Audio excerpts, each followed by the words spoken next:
Yu-Gi-Oh! Is a fun but expensive card game. When a playset of lightning storms and other staples cost $100 a piece, how are you even supposed to afford it?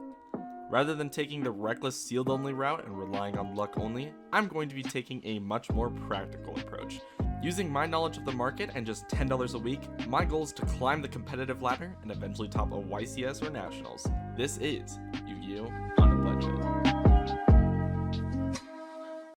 Hey everybody, Happy New Year, welcome back to the channel. So, today I am going to be going over a couple of the cards that we have removed from our list, just because, you know, it's kind of nice to see them go from our list as the time progresses. So, from the previous episode, I forgot to mention, but we did remove the 3 copies of Burial from a Different Dimension. I think I might have mentioned it, but I wanted to showcase the actual cards here one last time before we actually cut them entirely from our deck forever. So, these were like a really interesting card. It only came up like once that we ever put it in our deck, but I don't know.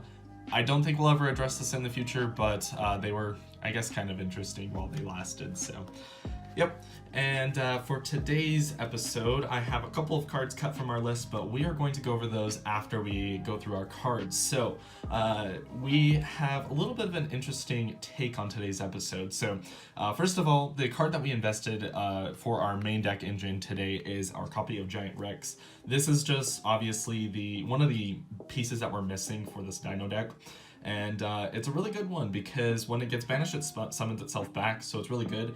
It makes Oviraptor plus Miscellaneous Source a 1-card combo now. It used to be a 1-card combo that gave you a Spell Trap Negate, but now it gives you a rank 4 plus a pop. So we'll get to that combo later on in the video. So today I wanted to take a little bit of a different approach.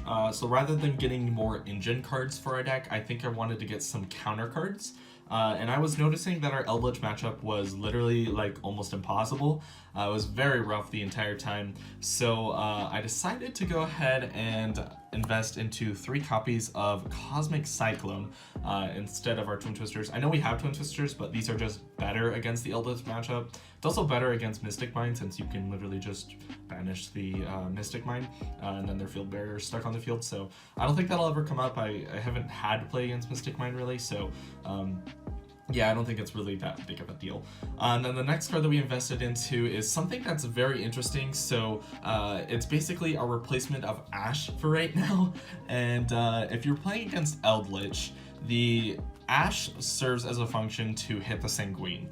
And if they can't get into their Eldlich engine, then they can't really play. So it's really nice. So what do we play that can hit the Eldlich out of the deck? So I have a copy of Sanguine here. This isn't the card we're investing into, but I just want to read into it for the video's purposes. So it says you can special summon a zombie monster from your deck or graveyard. So obviously if you're playing Ash, you just hit it since it summons from the deck. But the part that we're the most interested in today is the graveyard portion. So they can special summon Eldlich from the graveyard, and even if they don't have an Eldlich in the graveyard, we can still use this card against them, and that is Ghost Bell and Haunted Mansion. So we've invested into this card today. I think it's a really cool card, especially because it stops a lot of extensions from your opponent, since you can literally just hit some cards out of the graveyard. I think it's actually pretty good this format against like Drytron specifically, because you can just stop all their graveyard effects to tribute. I'm not sure if it tributes for costs, but we'll get to that I guess later. Yeah, I think this is actually a really good card to invest into. I don't think that we'll be playing all 3 copies in our deck list, but we'll see what we can come up with. Alright, so with those 7 cards added to our deck list, we have to take 7 cards out. And unfortunately, our replacement Nibiru's, our Trifortis Ops, is unfortunately going to be cut from our list. I think this guy actually was like pretty decent overall.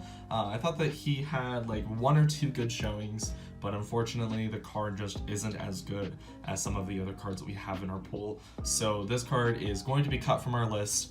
RIP Mini Nibiru. The next card that we are cutting from our list is one that I am a little sad about, which is Unexpected Die. So this card has seen a lot of play in our deck and honestly a lot of success. Being able to get access to our rank 4 engine just by having an extra extender is really nice, and I've really enjoyed that. I especially enjoyed the episode where we were able to normal summon our Aolo, but first obviously activate the Unexpected Die to get the Megalo Smasher, then normal summon our Aolo and synchro into a Chambara. That was a really cool way to get into our Dino engine, and it ended up getting us an OTK. So this card was really cool. I really enjoyed it, but unfortunately I think we're going to be cutting it for favor of some other utility cards. And finally, I've been saying this for a long time, but we are cutting our Conductor Tyranno just down to the 2 copies, so we are removing this 3rd copy from our list for at least now.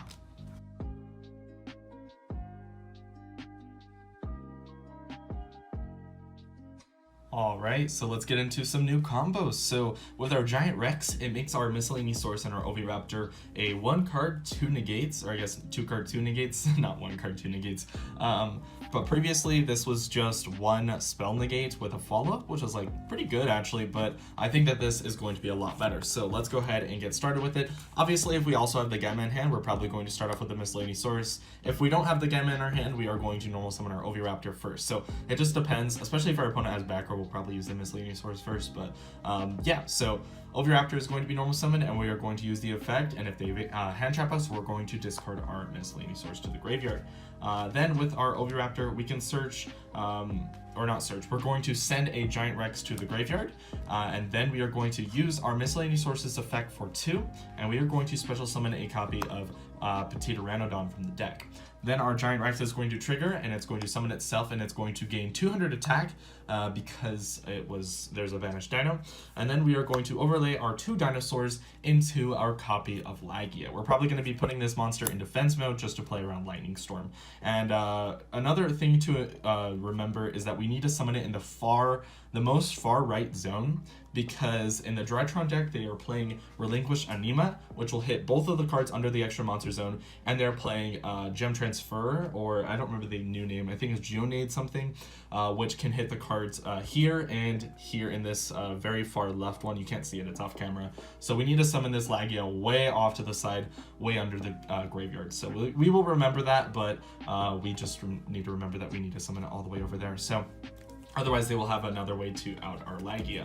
So that is another thing to note. And then during the end phase, obviously this gets destroyed because of Miscellaneous Sources effect, and then we are going to summon our Pinkertops. So we are going to have a LAKEY on the field with our copy of Pinkertops. This is 2 interruptions, since we can have a Spell Trap negate and a pop. So both of these are really good, and I am really excited to see what this deck can do with it. Alright, so here's the deck profile I have for you guys today. Let's go ahead and get right into it. There's a lot of changes. So obviously, I think the most easy thing to remember is 3 copies of Oviraptor, 3 copies of Miscellaneous Source, and we are still on 3 copies of Baby Saurus. Eventually, we're probably going to be cutting this down to 2. I've said this pretty much a million times at this point, and the 1 copy of Petite Pteranodon, which is very useful, even if it's just at the 1 copy.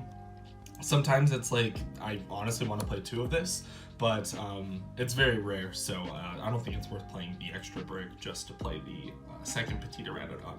Moving on into our boss monsters, for now this is 2 copies of Overtext Coatless and 2 copies of Conductor Tyranno. I guess if you want to throw it in, we can also throw in the copy of Pinkertops. These are all targets for Pill. Eventually this Coatless is going to be removed for a copy of an Inadorned Archosaur. This is just our budget option for now. While we work our way towards that, I think we might as well play the copies of Coatless just to make our deck a little bit stronger as we go along. And the Pinkertops is obviously just a fantastic card, but yeah. We finally cut down the Conductor Tyranno to just the 2 copies, like I said earlier, and we'll see how it does today. I think that it'll be just fine, honestly. Then moving into our one-ups, obviously we mentioned the Pinkertops, and then we have a copy of Giant Rex and a copy of Dirac Aeolos. So we have officially removed the copy of Megalosmasher from our deck. It has moved its way into the side deck for now, but I think at some point we are probably going to be removing it from our list entirely.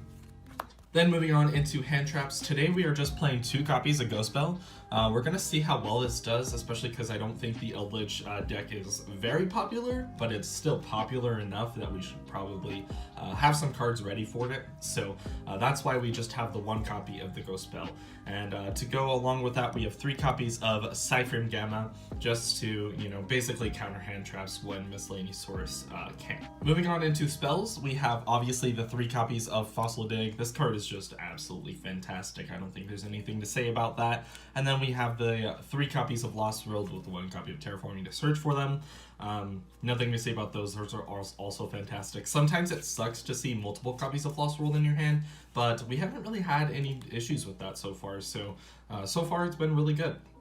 Then we also have 2 copies of Double Evolution Pill just to obviously summon our big boss monsters. So I think some players were playing this at 3, but I think it's fine at 2 just because you can't really search. I mean, you can search it, but there isn't like a lot of situations where you're going to have both in your hand. You can search for it when you need it, and when you don't need it, sometimes you just draw it anyways. So, and obviously if you don't need it, you don't even need it. So there's not really too big of an issue there.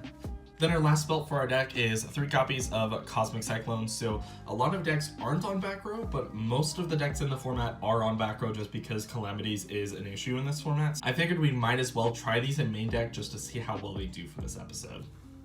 Then for our traps, we have 3 copies of Paleozoic Morella, and we have 2 copies of Survival Zen. So we've actually cut this down to 2 copies, mostly because our Megalo Smasher isn't as searchable anymore. I mean, it's not even in our deck anymore, so this isn't as important, but I still think that it is a good card.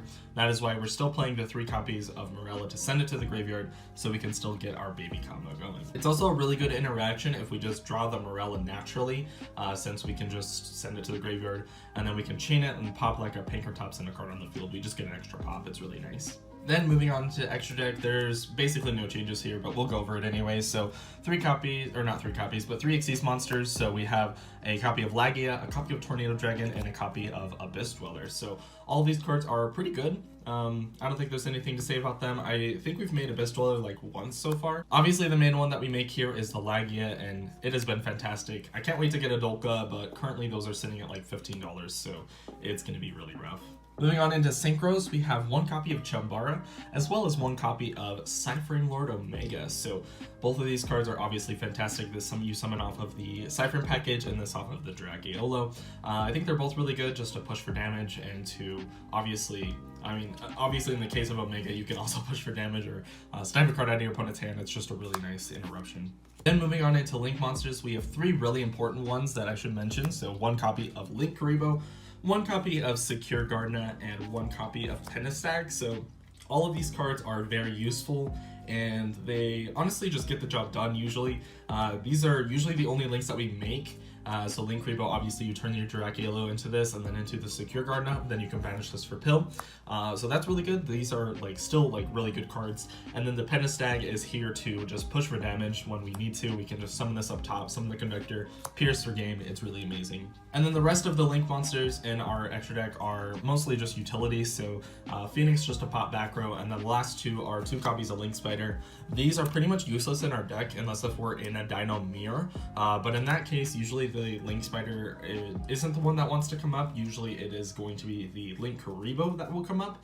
So I don't think that these are super useful, but they are still worth mentioning at some point. I mean, they're kind of decent. You can also summon the Driver. You can turn the Driver into this and then link off this and the Gamma into a Penistag. So it's at least worth playing 1 copy, but for now they're basically just targets to send off of when our opponent hits us with a Maximus. So I mean, it's fine. They're not terrible. They still have some function in the deck, so I think it's still worth mentioning. And then we have our 3 copies of Grand Horn of Heaven, 3 copies of Quaking Mirror Force, and Swords of Revealing Light in the side deck. These are mostly the 9 that we don't use as often, but they're still good for right now because they still have functions in the format. Swords of Concealing Light usually being a bait to a negate, Quaking Mirror Force being really good against Zoo or any Xyz-based deck that likes to go into the battle phase, and Grand Horde of Heaven just being, the extra interruption when we go first. It's essentially acting as a Solemn, and in some cases, it's better than a Solemn. Rounding out the last cards in our side deck, we have the 3 copies of Twin Twisters. We're still playing this since we have a room. And we also have our 3 one-of cards that we may come back to at some point. So obviously the 1 copy of Megalo Smasher, the 1 copy of Ghost Bells. So if we go against the Eldlich Matchup, we can side this in. And if we have a some sort of matchup like against tokens, we can side in this copy of Survival Zen as well. So I think that these cards are still worth mentioning and worth playing in the side deck. since we have the room for him, but I don't think that they will see too much play moving into future builds. So this is the list put together in Dueling Book. I think that there isn't really a whole lot else to say about this deck. I think I explained everything pretty well in the deck files, so that's about it really. And one thing that I really did want to mention is that I never really made a end goal list for this deck. So I went ahead and I kind of made a rough draft list of what we should expect to see in a final draft of this deck, at least for this current format. So obviously some cards in this are a little bit different. I put Skullmeisters in this deck. I'm not sure if these are going to be better than Ghost Spell. These were definitely a consideration when I decided to invest into the copies of Ghost Spell. It could also be worth playing this copy of Skullmeister since it effectively does a little bit more against the Eldlich deck, except that it doesn't hit the Scarlet Sanguine. It hits the graveyard effect of Scarlet Sanguine, but it doesn't hit the on-field effect, which is effectively what Ash or Bell does. And usually if the Eldlich deck can't get into their copy of Golden Lord, then they have a really hard time playing. Obviously, there are a lot of expensive cards in this deck, as we kind of expected. Obviously, Pot of Extravagance are $20 a piece. I think Evenly Matches are something around 15. Ashes and Nibiru's are about 10 a piece. And there are a lot of other cards, especially like Dolkas, that cost, I think I mentioned earlier that they cost 15, but I think I looked them up, they're around like the $10-11 range. But it's still going to be pretty hard for us to get our hands on a lot of these cards. We are definitely working our way towards that build, but I feel like it's going to take quite a bit of time. But with all that said, let's go ahead and get into some matches. So our first match today is actually a mirror match against another dinosaur deck, but obviously he is on the newer version with the Unadorned Archosaur. So we go ahead and start off with our copy of Fossil Deck, searching for a miscellaneous source and using the effect of Oviraptor. Then we can discard our miscellaneous source to the graveyard, and we send the Rex to the graveyard so we can banish it for cost for our miscellaneous sources effect, banishing for 2, doing the combo that I mentioned earlier in the video. So he hits us with a Skullmeister, which is fine. I mean, we just don't get the Pinkertops, but we can search that later, so it's not really that big of a deal. So we make a LAKEY and pass our turns. We put in defense mode, obviously, to play around the Lightning Storm. He starts off with a Lost World. We're pretty much forced to negate that there, so we use our LAKEY. He normal summons our Oviraptor. We're not going to be using any interruption. Obviously, since we don't have any interruption, then he's going to search for a miscellaneous source, discard it, and send or special summon a Archosaur from the deck. And he attempts to pop another copy of Archosaur from his hand, but that's actually an illegal play since you can't pop Archosaur with Archosaur. So he opts to pop the copy of Oviraptor and search for the pill instead. Then he goes for a Link Repo and then a Secure Gardenet, and then banishing both for a double evolution pill. So that's actually like really insane, just being able to get so much advantage off of just one copy of Oviraptor, because that's literally where all of that stemmed from. He gets into his Conductor play. So he's going to hit us for 1,000 damage over our LAKEY, 1,000 for the direct attack of Secure Gardenet. And so I definitely do a misplay here. I should have normal summoned this Aolo, send the Morella, have send like a Survival Zen to the graveyard, banish it, and then I pop both the Conductor Tyranno and the Aolo. But instead I make a really dumb play, and I just go ahead and I attempt to use my double evolution pill to summon a Conductor Tyranno from the deck. Then he could just use his effect and just, you know, flip book him face down. There was a really weird play where he tried to use the Ghost Spell, and you actually can't Ghost Spell the copy of the double evolution pill since it banishes for cost, so that's pretty interesting. Survival's End is going to be used in the standby phase to get rid of the Conductor Tyranno, otherwise he just flip it face up and then just attack me, so there was really no reason for me to do that. He goes ahead and normal summons his Archosaur, and he's basically off to the races here. He can get into his Oviraptor, get a couple searches, you know, get back into the double evolution pill engine again, and just get another Pinkertops from the deck, banish 2 for this Conductor Tyranno, and it's really just game at this point. He can just swing over my Conductor Tyranno, and he did some really good math here. It was like just barely over the success and life points that I had, since it's going to be 26 here, 18, and then 1,000, so I think it was actually 400 over what it should have been. So we go into a game number 2. I opt to go first again this time, and I will start off with a copy of Fossil Deck, which obviously he hits a Ash Blossom on that, so we're pretty much stuck there. We had a really cool combo where Obviously, we could have done the same end board with the Pankratops and the LAKEY, but obviously we can't do that. So Oviraptor is going to search for an Oviraptor so we can have a follow-up play for the next turn. He's going to go ahead and normal summon his copy of Oviraptor, use Chainlink 1 as the Oviraptor, Chainlink 2 as the Lost World, and then he's going to search for a copy of Miscellaneousaurus, discard it for its own effect. And then he's going to use Oviraptor's effect to attempt to summon the Miscellaneousaurus in the graveyard.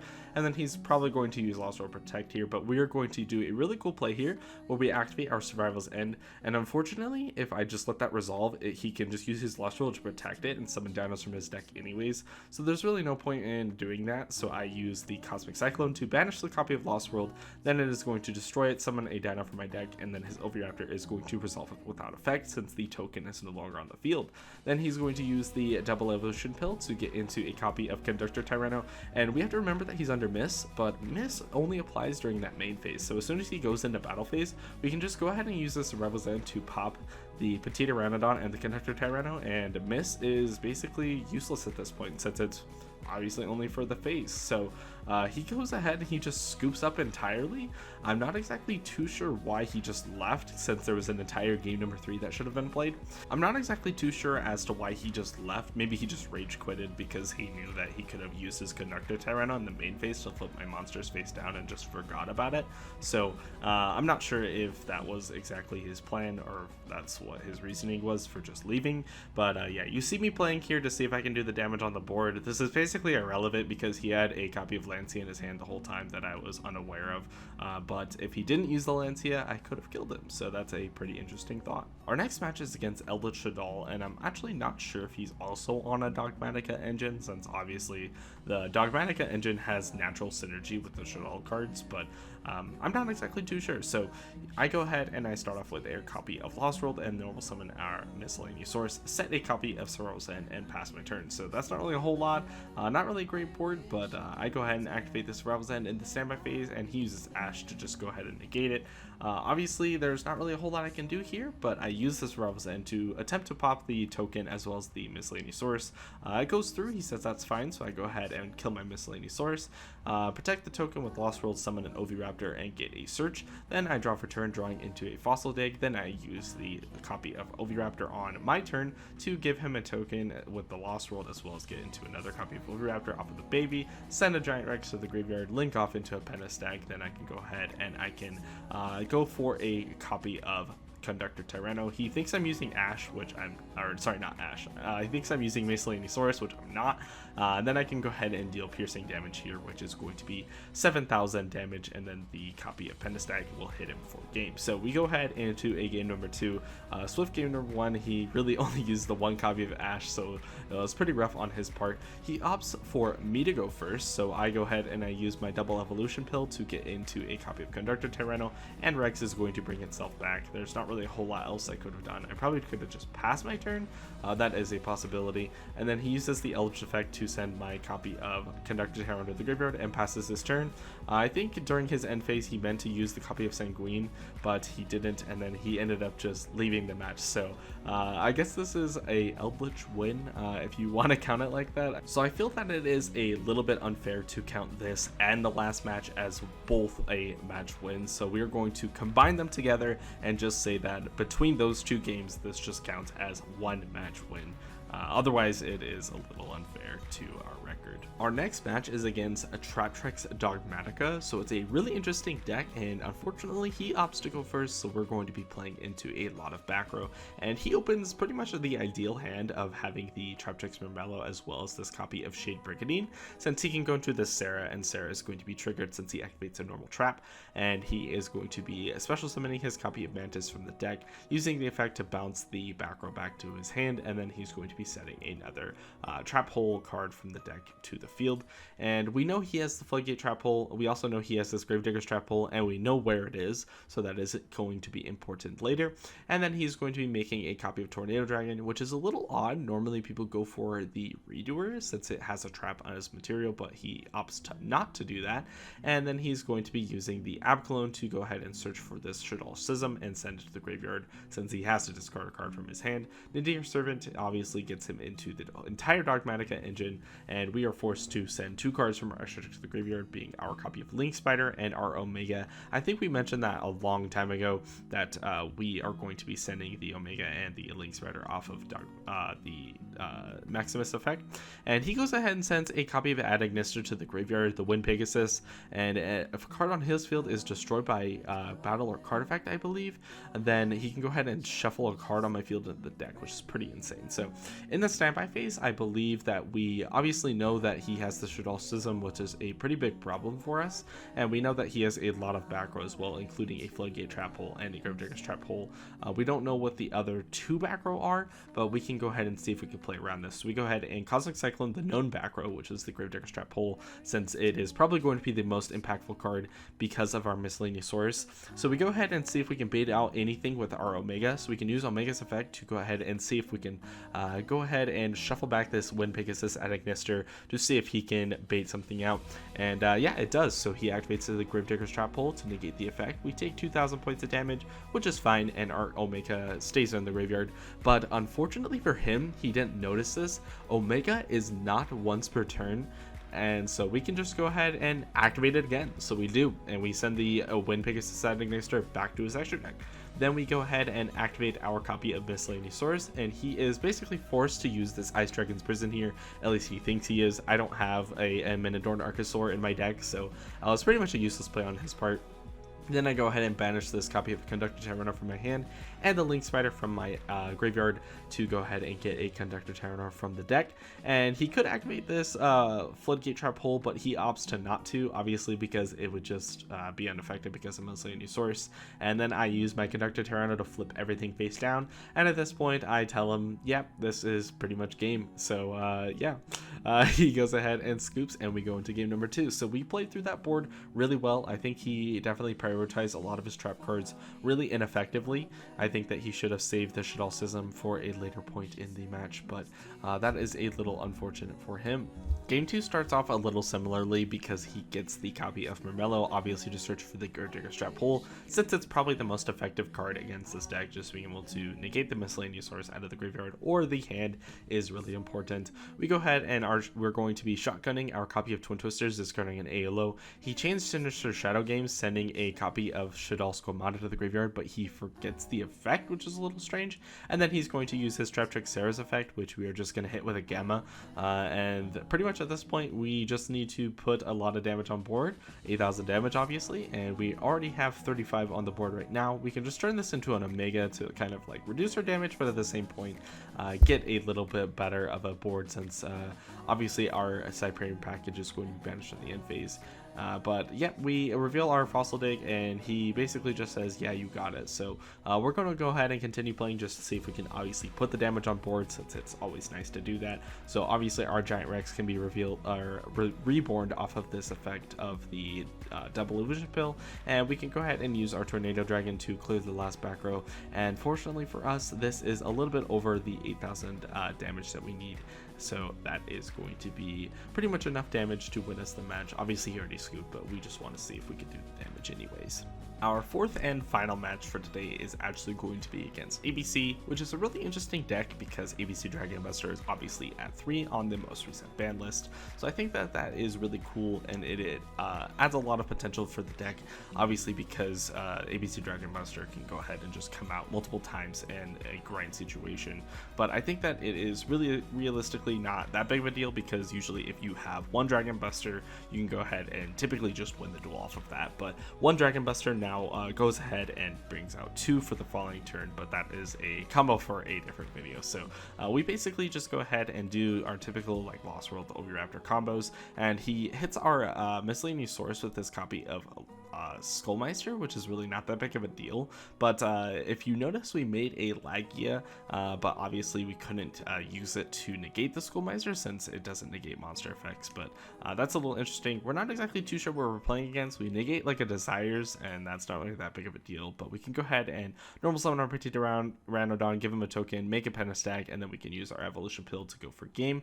And he notices that, so he just goes ahead and scoops it up. So going into game number 2, he uses Set Rotation activation to give us Signet Universe, which is actually a really interesting card, and it will come up later, so let's go ahead and remember that. So he goes ahead and searches for A, which looks like is the missing piece in his hand. Actually, no, he is missing a copy of B, but that shouldn't really be that big of a deal. He uses this copy of Silver Gadget, which is really strange to me, because he's going to be using this copy of, well, I use the Gamma, obviously, on the Silver Gadget because I noticed that the ABC deck is pretty weak to Disruption. Typically, if you disrupt their normal summon, then they have a really hard time playing, especially because it is a gadget. So I go ahead and I use this copy of Gamma on it. He chains the Unauthorized Reactivation, which is a really cool card because it is not only a starter, but it is also an extender, and it is also protection. It's very similar to Call by the Grave because you can equip a ABC piece from your deck to it. In this case, he equips the copy of A, which makes the gadget unaffected by monster effects. So that's pretty cool. And then he goes ahead and basically just builds his board at this point. He can just make a Union Carrier and get access into the Galaxy Soldier engine, which gets him into the Nova and then Infinity. And then he can obviously make this copy of Dragon Buster and pass his turn. So he has a lot of interruptions here. IP is like absolutely insane with this board as well because you can use your effect of IP and then chain Buster Dragon, and then it resolves backwards, so you get your 3 pieces, and then your IP is going to link them all off into a, like, typically an Appaloosa, and then you get all of your floating effects of your ABC monsters, which is absolutely insane. So Signet Universe can like attempt to bait out Negaze by like shuffling cards in his graveyard, but obviously I think I just play it wrong overall, and he just goes ahead and just use all of his negates and vanishes on all of my cards, and I can't really play too much. So for the next duel, I go ahead and I set 3 Pro because my hand was pretty much a brick. And he goes ahead and activates a set rotation again, which is insane, but we use a Cosmic Cyclone on it this time to get out of it, get rid of it at least this time, which is really nice. And he could go for a Cyber Dragon Infinity, but for some reason he opts to not to, which is a little strange. I think he values his copy of ABC Dragon Buster a little bit more. And then he goes into the Union Carrier, which we hit with a Grand Order of Heaven. He draws a card, and then his A adds the A back to hand, and there's not really a whole lot we can do. The Signet Universe is actually going to be really important here because it sends back the A from his graveyard back into the deck, so he can't A loop. So if you don't know, A loop is basically you can use A's effect to add back a different copy of A from your graveyard, and you can infinitely do that. So you're basically going to be, it's very reminiscent of like Sinister Serpent in the old school days of Yu-Gi-Oh, where you just set a copy of Sinister Serpent, and then on your standby phase you add the same Sinister Serpent, and you can set it face down, and you basically have a 1-turn wall, which is pretty interesting. But he uses his copy of Forbidden Droplets on my Pinkertops, which is like really rough, and at this point he can just hit me for, I think that was 3100 damage. I'm really low on life points, so we'll see what I draw here. I think he uses this copy of A to go ahead and try to equip it to his C. I attempt to use Gamma here, but he has an Ash for it, which is really unfortunate, but I do burn one, so I think that I'm in the clear. I activate this copy of Double Evolution Pill, banishing the copy of Gamma out of my graveyard, out of my hand actually, and the Pinkertops out of my hand, and unfortunately there is nothing else I can do because he has a second copy of Ash. I can't get into my Dinosaur engine. My dinos are no longer in my graveyard because the Conductor Tyranno is obviously in my hand. There's nothing else in my graveyard, and I can't activate Pill twice in the same duel, so, or rather the same turn, so I have to scoop it up. That's going to do it for today's video. So as a quick recap, we played 4 matches today. I know it says 3 up on the screen, but that's because we obviously included 2 of those matches as a singular match because both of our opponents disconnected. I felt like it was a little unfair to count both of them as wins, so I grouped them together. So we won 2 matches today, lost 1 against our ABC player. Unfortunately, we bricked, but he also bricked. He just happened to basically play it a little bit better than us, so he definitely deserved that win. So we have a 2-1 record today, not 3-0ing them, unfortunately, and that makes our overall record a 13-9. So that is pretty insane, actually. We're still into double digits, and our losses haven't hit double digits yet, so that's pretty cool. I'm really excited to see what this deck does in 2021. So if you are brand new to the channel, go ahead and subscribe, and you could go ahead and follow me on this journey. And next week's episode I think is going to be pretty interesting because we are going to be trying remote duels. So if you are interested in playing, please join my Discord link in the description below. I will be looking for opponents for that. It may not be for next week's episode specifically, but it could be for a episode sometime in the future. Anyways, with all of that said, thank you guys for watching, and I'll see you next week.